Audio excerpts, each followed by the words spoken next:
Think of times when your mind has been blown, standing on a mountainside, witnessing a great act of virtue, something athletic. Perhaps you've come across an amazing idea that's really shaken your foundations, perhaps even transformed your entire worldview. And what is that emotion when your mind is blown? It's awe. Awe is the feeling when you witness something much larger than yourself, something that you struggle to understand, either physically or conceptually. It's that thing that makes you go, whoa! And the research shows that awe is particularly good for our mental and physical well-being. And because it's so good, we should be pursuing these states. Awe leads to improvements in mood, increases life satisfaction.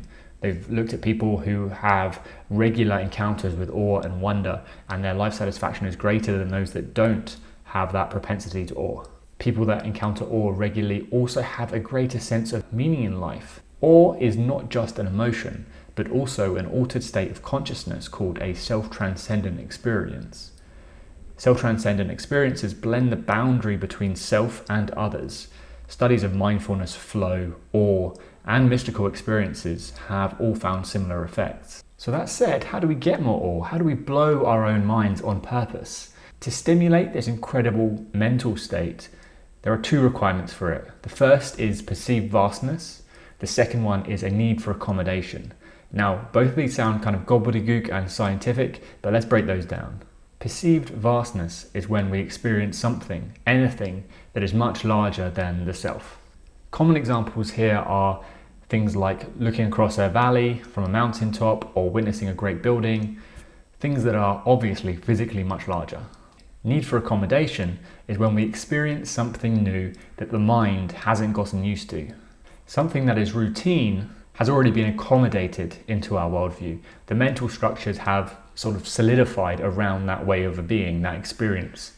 Think of it this way, when your mind is blown, you're blowing up the mental structures to accommodate this new experience. And this isn't necessarily about witnessing a new object or experience. It can also just be having a new frame, a new perspective on something that is routine and something that you are familiar with.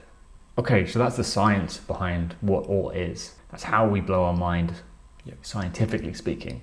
So how do you blow your mind regularly? How do we achieve these states of awe and wonder on a day-to-day basis? Well, put simply, you just have to continually put yourself in environments where those conditions arise naturally. Here's a list of 8 ways that people commonly experience awe. Being in nature, witnessing a great skill, witnessing a great virtue, encountering God, observing an enormous building or monument, charismatic or powerful leaders, a grand theory or idea, music or art.